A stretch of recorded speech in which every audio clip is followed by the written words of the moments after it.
Way back about, I'm going to say 10 years ago, when I was first learning about the power of mindset, which naturally connects with positive thinking, I tried to explain it to an acquaintance. And I didn't do a good job of it. At the time, I was still learning. And as we know, in order to teach something, you have to know it really well. So their reaction was, "Oh, I see. Now you're on the toxic positivity bandwagon too? Hmm." And I really didn't know what to say at that time. Was I? Is that what I was doing? So I had to dig in and find out. And we need to know what the difference is. So stay tuned and let's talk about it. Welcome to Mind Your Midlife, your go-to resource for confidence and success, one thought at a time. Unlike most advice out there, we believe that simply telling you to believe in yourself or change your habits isn't enough to wake up excited about life or feel truly confident in your body. Each week, you'll gain actionable strategies and, oh my goodness, powerful insights to stop feeling stuck and start loving your midlife. This is the Mind Your Midlife podcast. I'm an Enneagram 7. And if you know anything about Enneagram, and I will put the link to last season's episode about all the Enneagram types in the show notes in case you'd like to know, you'll know that this means that I'm the enthusiast. You might say I'm the cheerleader, although I never was a cheerleader. I don't really think of myself that way. I love people. I love doing things. I love to be happy. I really try to escape the hard stuff when I can. And while I'm not the extreme example of an Enneagram 7, I definitely see that there are some drawbacks to a few aspects of that type of personality. I might avoid conflict. I might kind of gloss over things. So when I had this conversation ages ago, and I first heard the term toxic positivity, which I'm sure you've all heard, it's everywhere now, part of me knew that maybe it was always going to be my inclination to find the bright side of things. But then I wondered, was that okay? Was I doing it the wrong way? I've definitely said many times in my life, they were just blowing smoke up my butt. And sorry about that, but it means just flattering someone, exaggerating, lying to them. So was I doing that? Was I glossing over everything and not saying something that was exactly true? I really think it's important that we talk about what the difference is between toxic positivity and between understanding the power of your thoughts and the power of mindset and making a conscious choice, because they are not the same thing. And I don't want you to get stuck like I did in that conversation and not know how to explain what you're trying to do. And especially in midlife, goodness, don't we have so many interpersonal things going on with aging parents, with kids getting older, with changes in our life that are related to career or our body. There's so many difficult conversations we need to have. There are changes that we may not like that we need to work through. So we need to make sure that we understand the difference between toxic positivity and making a conscious choice about mindset. So let's dig in. Here we go. What in the heck you're thinking is toxic positivity? This is basically a dysfunctional way of trying to deny or minimize negative emotions, particularly sadness and anger, but all the other even better, even more pinpointed emotional words like frustration or being dejected about something, all of those kind of emotions that I don't really even like the word negative, to be honest, but that we'd rather not feel.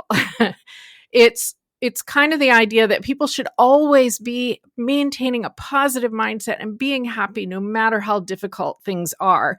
And truly, this is not healthy. And here's what it might sound like. If you've ever said to someone, I mean, this is a little harsh, but said to someone, get over it, it's time to focus on the positive, or you've been trying to make someone feel better and you've said it could be worse, trying to help them see that it's okay. It comes up a lot when there's a pretty major devastating loss because we're trying to help people feel better. And that's not necessarily the wrong inclination that we have. But if somebody's just had a devastating loss and we're trying to say something about how they should look at the bright side, it's not okay. It's not the right time. And I'm going to tell you at the end of the episode, the best advice I ever got on that, because the problem is whether we're saying something like that to other people or whether, let me not leave out, we're doing it to ourselves. We can toxic positivity ourselves all day.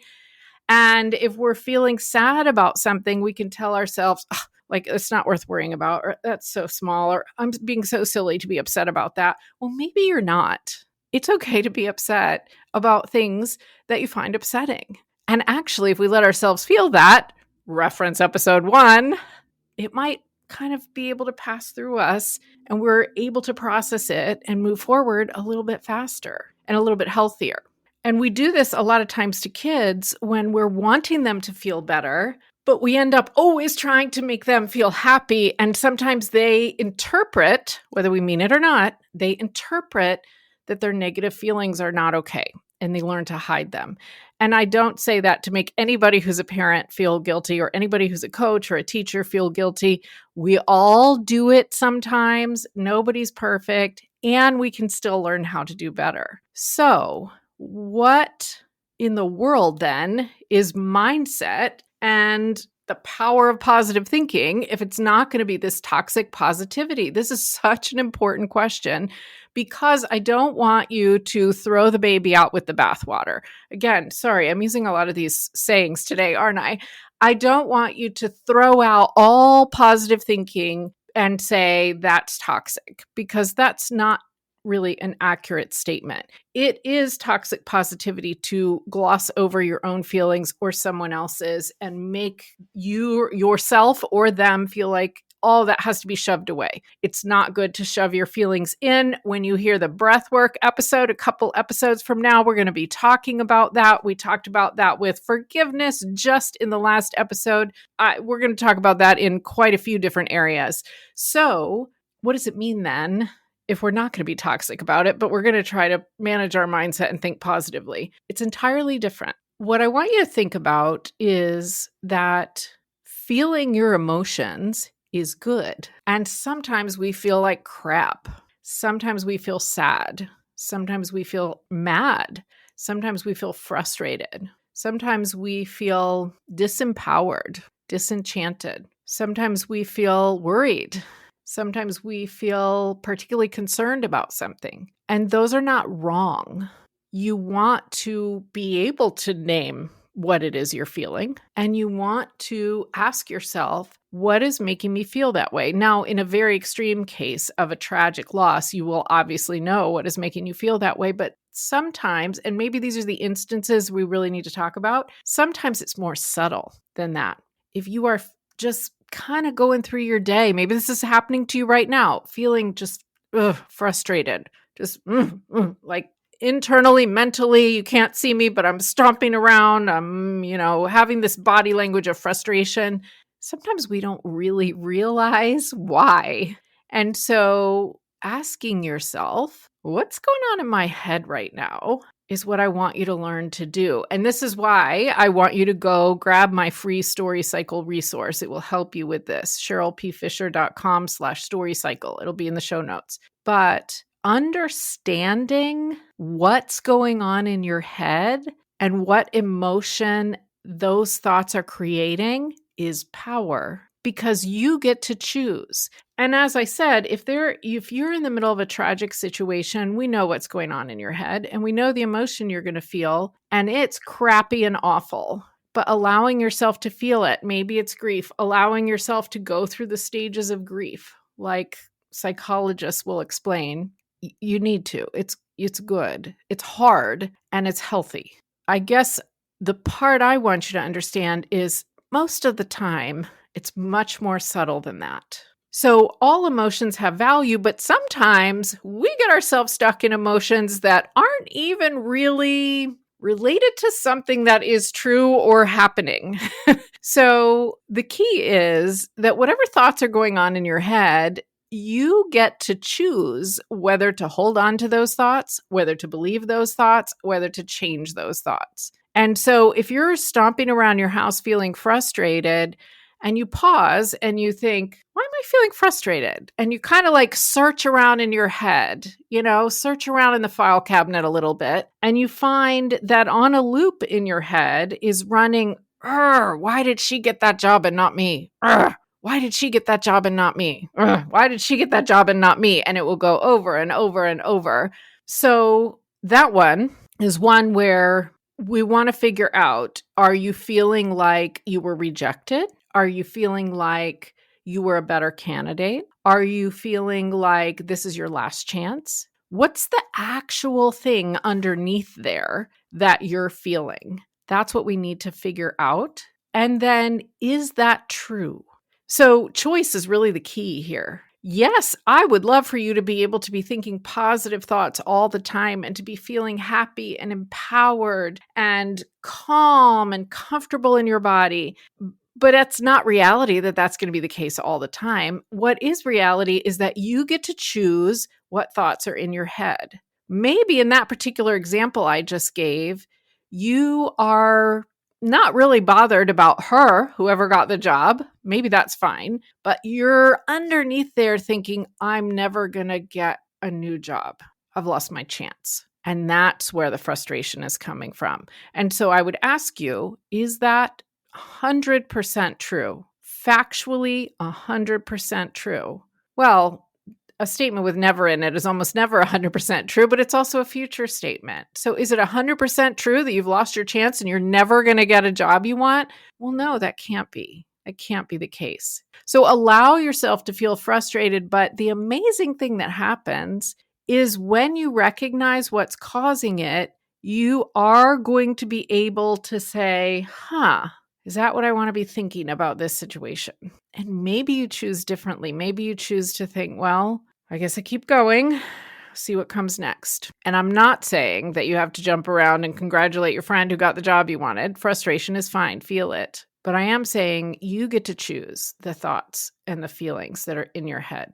So another example, there are a couple of things in my life that really, truly are making me sad right now. And I'm not going to tell you what they are because they're personal, but there are a couple of things and it's hard. And I'm recording this in the middle of the holiday season. So it's particularly hard because we feel, I think, like we should be happy all the time during the holidays, right? So the way that I handle this for my own health and sanity is I give myself some times where I get to feel sad. I get to mope. I get to escape into a novel, always my escape. And I also tap, because if you struggle to allow yourself to feel emotions and you're thinking, as I'm saying all of this, well, what do you want me to do? Just sit on the couch and cry? Like, I don't know if I want to do that.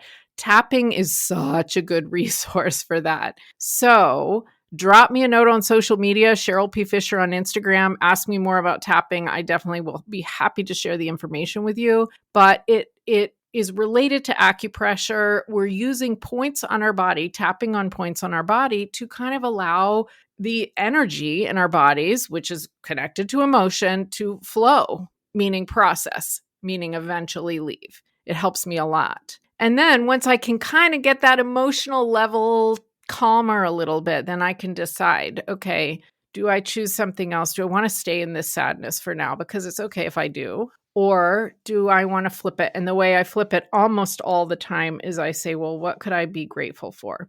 And let me tell you what, yeah, it's toxic to tell someone who's in the middle of a freak out, well, what could you be grateful for? Allow that emotion to process. But you will reach a point where you've, in a healthy way, felt and processed those emotions where you can choose, if you want to say, how could I look forward? How could I trust myself that I'm going to make the right decision? How could I be grateful about something in this situation or just something else totally different? Maybe there's nothing in this situation to be grateful about. So gratitude and self-trust are where I want you to go once you've processed the emotions. Because when you are feeling grateful about something, it's really hard to not feel good, at least a little bit. And that's powerful. And when you're trusting yourself and you're telling yourself, yeah, this is a crappy situation, but I know I'll be able to make the right decision, that just gives you a little hint of power. It makes us sit up straight a little bit more. And that is on the road to gradually working through a situation like that. So I want you to feel all the things. Hiding from the hard stuff is not the answer. Now, temporarily hiding from the hard stuff, as long as you're doing it in a healthy way, totally fine. We all need a coping mechanism. I said I'd lose myself in a novel. My family knows I can literally, well, not literally, I suppose, but I can really lose myself in a novel. And they can talk to me and I won't even necessarily hear them. I've always been that way. There are unhealthy ways to do this. It's probably unhealthy to be using some kind of substance to escape, but there are healthy ways, and it's okay to escape when you need that. Overall, I want you to trust yourself and know that feeling the emotion is fine and you can handle it. Have some coping mechanisms, tapping, escaping a bit, and then see if there's a way for you to find some gratitude. Or maybe you go to someone who's trusted in your life and you ask them for help. But let them know, okay, now I'm ready for you to help me to think about this a different way. Because if you're the person who's trying to make somebody feel better, we have to have just a little talk too. The best advice I ever got on helping other people through a really hard situation, I wish I knew where it came from. I'm pretty sure it was Instagram or something. Occasionally there are good things on social media. I would attribute this to you if I knew who you were. But I definitely have made the mistake before when someone was going through a really bad thing, a job loss, a loss of a family member, some type of really significant major tragedy. It's so tempting to try to make them feel better, isn't it? It's so tempting. And so if you know someone who's in this situation, we're probably all saying, I'm sorry, but maybe we're then trying to pep them up a little. We're trying to say, but remember, or keep in mind, or isn't this other thing, okay. And the advice I got, which is, honestly, I think the best advice I've ever heard for dealing with problems in life is to stop all of that crap. It's okay to say, I'm sorry. Of course we're sorry. We don't want anyone, including ourselves, to go through a tragic situation. But it's not okay to share something from our own story that was also similarly tragic at that time. It's not okay. What you want to do is say, I'm sorry, that stinks. I think the original advice was, that sucks. Not my favorite saying. That stinks. That is crappy and awful. Believe it or not, that is validating what this person who's going through something truly crappy and awful feels. And validating what they feel is the best thing you can do for someone in any situation, happy or sad, but particularly in a tragic situation. Maybe you even say, I'm here if you want to vent. And you don't have to say anything else. And you don't have to talk about what you went through, and you shouldn't. And you don't have to try to say, but isn't it nice that all the family's together? No, it's not nice because the whole situation is terrible. Now, you can absolutely say, I'll be praying for you if that's something you would do, because that's still validating this person is going through something bad and they need help and they need us behind them. That's not belittling anything. So I'm sorry, that stinks. I'm here if you want to vent. I'll be praying for you. Resist the urge to compare stories and tell them how you got through something like this. Validate their feelings.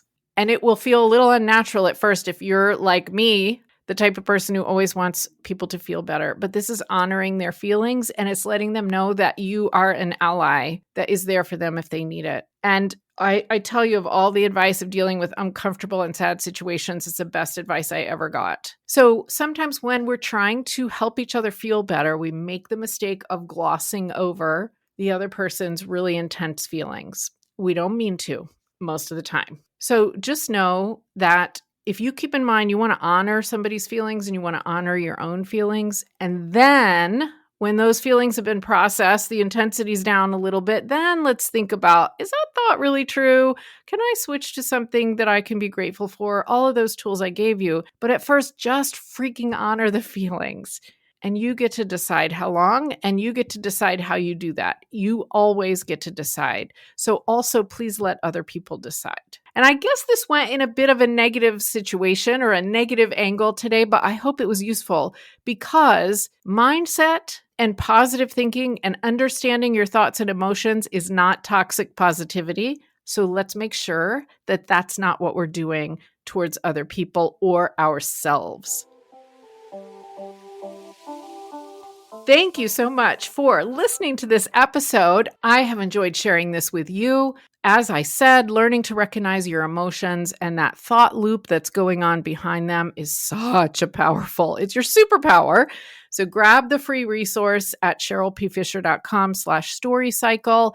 And if you have enjoyed this episode, please leave a 5-star rating on your podcast app, wherever you're listening to this. That would be fantastic. And make sure that you have hit the follow button because you'll be inspired by our next episode. Coming up on the next episode, I am talking with USA Today bestselling author Avon Ellis about the fact that it is never too late to make a change or try something new. You're going to want to hear that one. Oh my goodness, let's keep creating confidence and success one thought at a time.